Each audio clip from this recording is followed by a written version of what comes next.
یک بار برای همیشه بررسی کنیم آیا دانشگاه دولتی تضمینی برای خوشبختی و دانشگاه آزاد تضمینی برای بدبختیه و اینکه برای انتخاب نهایی بین رشته و دانشگاهی که قبول شدیم باید به چه نکاتی دقت بکنیم. مهمترین سوال، آیا با مدرک دانشگاه آزاد میشه مهاجرت کرد یا نه؟ بین دانشگاه‌های آزاد تهران و دولتی‌های شهرستان کدوما رو باید انتخاب کنیم؟ دانشگاه آزاد چه مزایایی داره؟ دانشگاه دولتی چه مزایایی داره؟ بین دولتی‌های تهران و آزادای تهران کدوم رو انتخاب کنیم؟ و از همه مهمتر کدوم یکی از دانشگاه دولتی آزاد برای آینده شغلی ما مهمن؟ سابسکرایب کنید، لایک کنید. سلام، من مهدیم، ایتالیا زندگی و تحصیل میکنم و توی این کانال در مورد تکنولوژی و چیزایی که برای خودم جالب و جذابه براتون ویدیو درست میکنم. برای مثال تو ویدیوهای آینده قراره بریم بالای برج ایفل و رمز و رازاشو با هم کشف کنیم، یا یه ویدیو دیگه تو صفحه تولیده که در مورد خودروهای سوپر اسپورته. خلاصه همین الان کانال رو سابسکرایب کنید که فراموشتون میشه. اما بریم سر اصل موضوع. میدونم که جواب انتخاب واحدا اومده و همتون تقریبا نگرانید که باید چه تصمیمی بگیرید. من دوست دارم از اینجا شروع کنم که دو تا جمله معروف رو بررسی کنیم که زمانی که من خودم هم دانش آموز بودم میشنیدمش و همین الانم که یه سری از دانش آموزا با من مشورت میکنن ازشون میشنوم. جمله اول، مدرک دانشگاه آزاد برای مهاجرت اعتبار نداره. و جمله دوم، استادای خارج از کشور فقط اسم دانشگاه‌های دولتی ایرانو بلدن.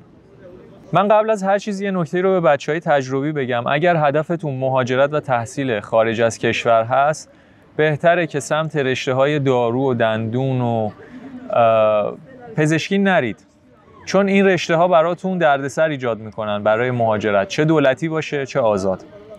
شما حداقل 5-6 سال عمرتون رو درگیر تحصیل و طرح و این موارد هستید و تازه بعد از اینم که مهاجرت بکنید باز باید درگیر کارهای تبدیل مدرک باشید اگه بخواید تحصیلی تازه پذیرش بگیرید. به خاطر همین شاید اگر رشته‌های دیگه‌ای رو که مرتبط با تجربی انتخاب بکنید خیلی سریعتر بتونید به هدفتون برسید. خب در ادامه ویدیو نکاتی که میگم ممکنه به درد همه رشته ها بخوره، ولی خب چون رشته تحصیلی من ریاضی بوده و از ریاضی رفتم مهندسی خوندم، برای بچه‌هایی که میخوان تو رشته های مهندسی تحصیل کنن خیلی مفیدتر خواهد بود. اولا من یه مثال واضح برای جمله اول بزنم. من خودم رشته تحصیلیم مهندسی مکانیک بود توی دانشگاه علوم تحقیقات و بعد از اون برای مقطع ارشد اقدام کردم برای خارج از کشور. بنابراین مثال نقضیه بر جمله با دانشگاه آزاد نمیشه مهاجرت کرد. و این موضوع هم فقط در مورد من نیست. شما میتونید توی یوتیوب یا اطرافیانتون خیلی آدمای دیگه ای رو ببینید که دانشگاه آزاد درس خوندن و الان هم ادامه تحصیلشون توی بهترین دانشگاه‌های خارج از کشوره. شما هم اگر تو اطرافیانتون کسی رو میشناسید که دانشگاه آزاد یا دولتی خونده و به واسطه اون حالا داره خارج از کشور تحصیل میکنه یا شغل مرتبط و مناسبی پیدا کرده، لطفاً تو کامنت ها بگید تا بیشتر اطلاع داشته باشیم. یه مثال دیگه چیه؟ میگن که اوکی آقا دانشگاه آزاد فقط علوم تحقیقات خوبه، فقط با علوم تحقیقات میشه مهاجرت کرد. قضیه اینه که نه، همچین چیزی نیستش. من دیدم همون موقعی که داشتم کارهای اپلایم رو انجام میدادم میدیدم که یه سری آدما از واحدای دانشگاه آزادی که من اصلا اسم اون شهر رو نشنیده بودم تا حالا یا نمیدونستم اصلا کجاست روی نقشه ایران، تونسته بودن پذیرش بگیرن از دانشگاه‌های خوب چون معدلشون بالا بود، چون رزومه خوبی داشتن. در مورد جمله دوم، بله درسته، ممکنه ارتباطات استاد دولتی بالاتر باشه، ممکنه مقاله هایی که منتشر میکنن چاپ میکنن بیشتر باشه نسبت به استادای دانشگاه آزاد. اما اینم باید در نظر بگیریم که آقا 100 تا کشور و دانشگاه وجود داره و استادای دانشگاه خارجی همه دانشگاه ها رو که حفظ نمیکنن. ممکنه بعضی از استادا توی دانشگاه‌های خاصی با بعضی از استادا تو دانشگاه‌های ما در ارتباط باشن و این باعث بشه که یه سری دانشجوها راحت‌تر بتونن پذیرش بگیرن. اینطوری نیستش که همه استادای دانشگاه‌های خارجی اسم دانشگاه دولتی ایران رو میدونن.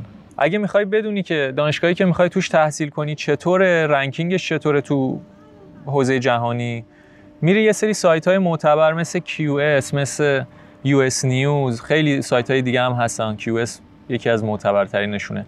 اونجا اسم دانشگاه تو سرچ می‌کنی، دانشگاه فلان شهر، دانشگاه فلان شهر، دانشگاه آزاد، و رتبه‌هاشون رو خودت نگاه کن، هر سال تغییر میکنه. اینجوری میتونی بفهمی که رتبه دانشگاهی که داری میری تو سطح جهانی چنده.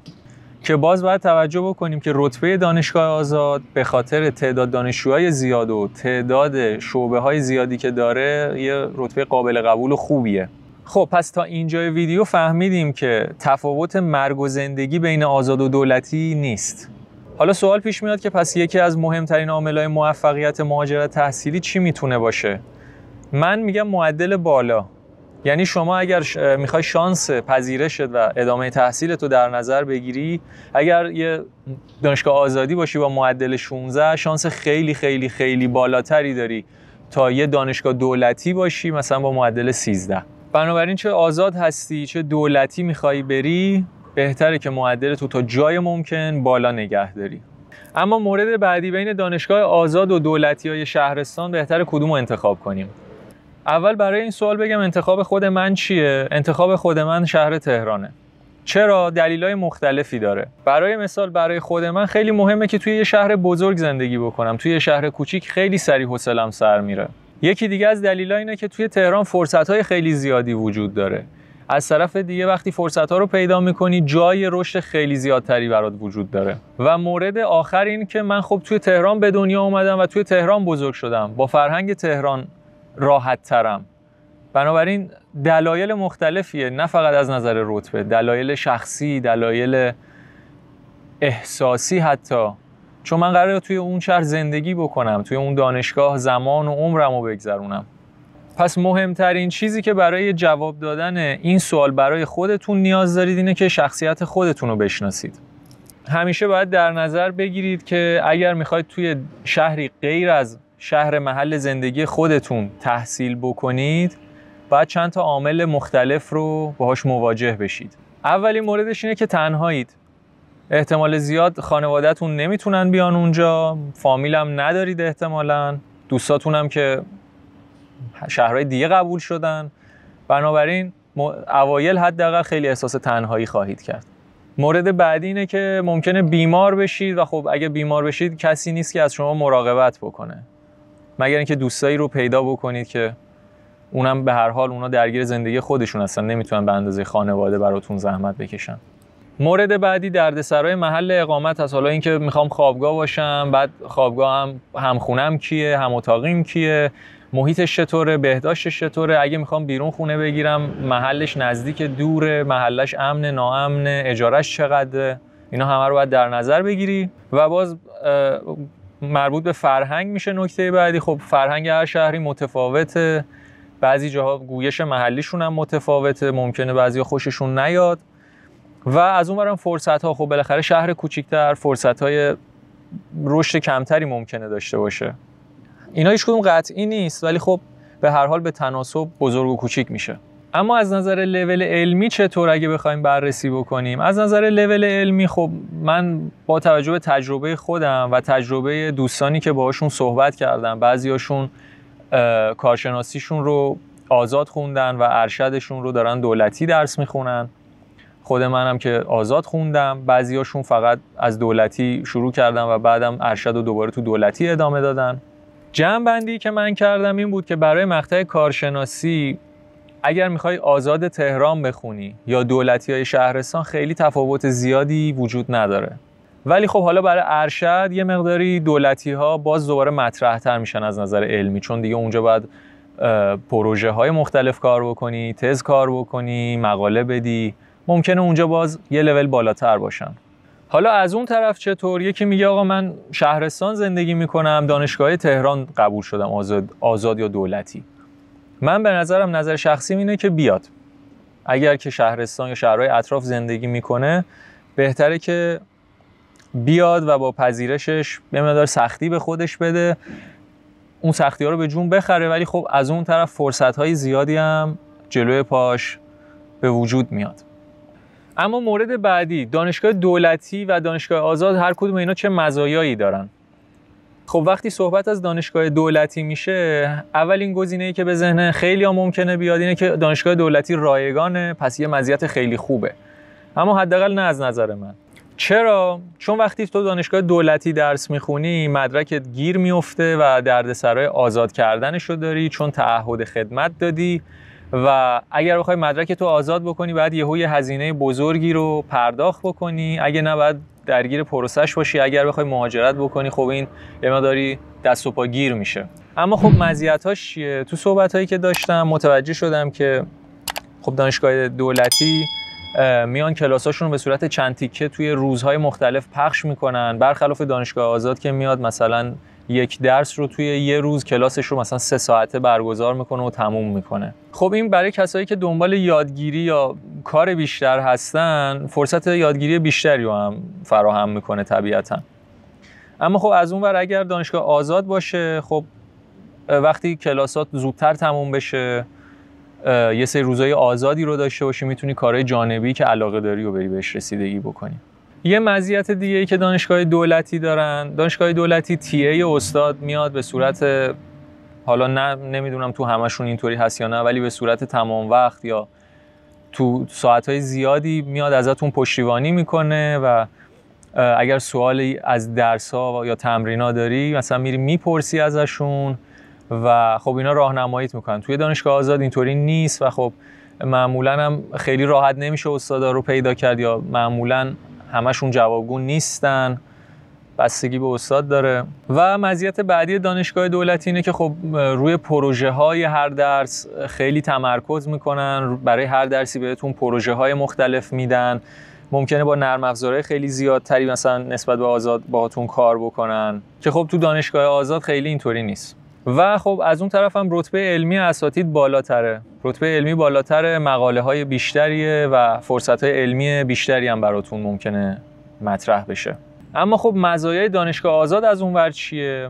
خب چون ممکنه تو دانشگاه آزاد خیلی فرصت بیشتری رو پیدا بکنید، میتونید رو جنبه‌های دیگه شخصیتیتون کار بکنید، موردای روی چیزایی که علاقه دارید وقت بیشتری بذارید و همزمان با درستون موارد مختلف دیگه‌ای رو هم جلو ببرید. نکته مهم بعد اینه که بعد از فارغ التحصیلیتون مدرکتون آزاده و نیاز نیست کارهای آزادسازیشو پیگیری بکنید یا تعهد خدمت و پرداخت هزینه‌های مختلف. البته این برای دختراست، چون پسرها به خاطر سربازیشون باز بعد یه مقداری کارهای سربازی رو دنبال بکنن، اما این سربازیه و خدمت ارتباطی با اون آزاد بودن یا نبودنی که راجع به آزاد و دولتی ما داریم صحبت میکنیم نداره. و مزیت دیگه‌ای که من به نظرم میرسید این بود که تو دانشگاه آزاد با رنج خیلی وسیعی از آدمای مختلف مواجه میشه یه آدم و اینا آدما میتونن خیلی پولدار باشن، میتونن خیلی بی پول باشن، میتونن خیلی مذهبی باشن، خیلی مذهبی نباشن و خیلی نکات مختلف، آینده های خیلی درخشانی رو تصور بکنن، اهداف خیلی بزرگی رو داشته باشن یا نه اصلا خیلی بیکار و بیار بچرخن و همه جور آدمی رو شما اونجا میتونید ببینید و اونجا دیگه اون موقع دستتون بازتر شاید برای اینکه انتخاب بکنید با چه مدل آدمایی در ارتباط باشید و آیندهتون و آینده مشترک کاریتون رو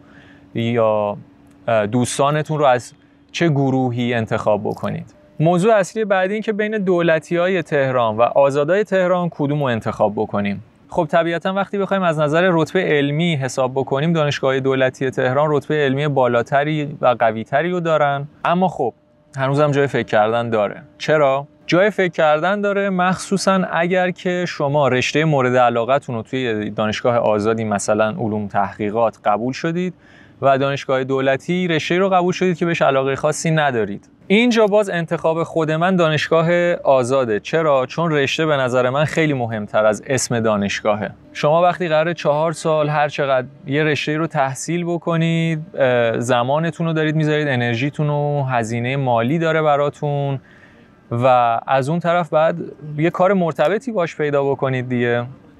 و خب وقتی بهش علاقه ای رو ندارید برای پیشرفت کردن توش هم به احتمال زیاد تلاش نمی‌کنید. تلاش نکردن یعنی پیشرفتی ندارید. خب وقتی انگیزه نیست، پیشرفت نیست، درجا زدن باعث میشه که خود به خود احساس سرخوردگی در آینده بلند مدت نسبتاً حالا مثلا 5 سال 10 سال نمیدونم، بعد از یه مدتی احساس سرخوردگی بهتون دست بده، پشیمون بشید، حالا یا ادامه بدید با پشیمونیتون برید جلو، یا نه بگید خب من از اول برمیگردم میخونم، خب دوباره کاریه. باز بهتر از اینه که تا آخر عمرتون یه مسیر اشتباهی رو برید، ولی خب چرا از همون اول آدم یه تصمیم درست‌تر نگیره؟ خب بچه‌ها ساعت تقریبا 10:30 من موقع ادیت متوجه شدم که به خاطر رفت و آمد موتور و ماشین و اینا صدای اون قسمت خوب نیفتاده، به خاطر همین دوباره براتون ضبط میکنم. در مورد پیدا کردن کار و آینده شغلی مرتبط با دانشگاه آزاد یا دولتی حرف و حدیث خیلی زیاده. یه سری میگن که نه ممکنه کانکت بشید و مثلا استادا بهتون کمک بکنن. بله اینا درسته، حرفای درستیه. یه وقتایی بعضی از مسائل صنعتی رو میرن داخل دانشگاه‌های دولتی و مثلا یا از اساتید مطرح که باز معمولا ممکنه غلظتشون توی دانشگاه‌های دولتی تهران بالاتر از دانشگاه‌های آزاد باشه پیدا میکنن و از اونا درخواست میکنن. ولی اینطوری نیستش که نه توی مثلا دانشگاه آزاد ما استاد مطرح نداریم، اصلا اینطوری نیست. و موضوع بعدی هم اینه که اصلا ربطی به نظر من به دانشگاه نداره اینکه یه نفر بتونه کار پیدا بکنه تو آینده یا نه. بیشترین چیزی که ارتباط داره با این موضوع اینه که اون فرد چه چیزایی بلده، یعنی چه مهارت‌هایی بلده، مهارت‌های نرمی بلده، چه مهارت‌های مرتبط با رشته تخصصیش رو بلده، نرم افزارهای مرتبط مثلا بلده یا نه، آیا تجربه سابقه فعالیت نزدیک داره نداره. اینا خیلی مهمه. و در کلیت اگر که دانشگاه دولتی خوب در اومدید به خودتون مغرور نشید، اگر که دانشگاه آزاد در اومدید دانشگاه مد نظر دولتیتون رو در نیومدید ناامید نشید.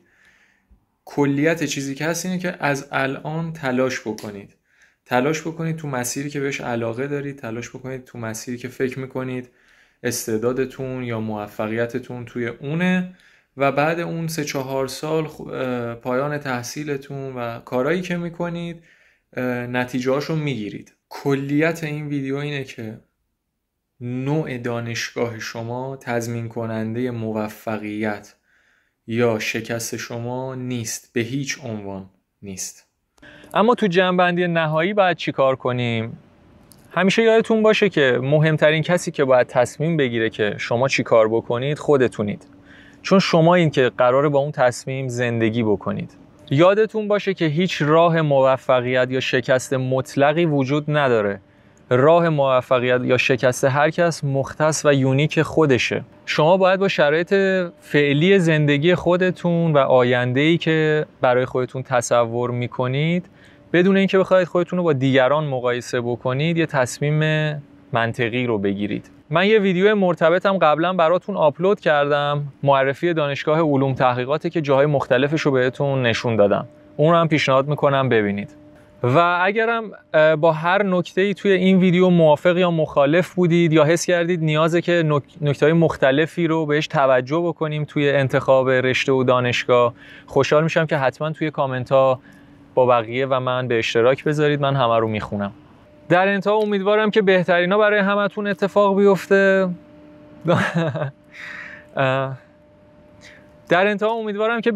براتون اتفاق بیفته.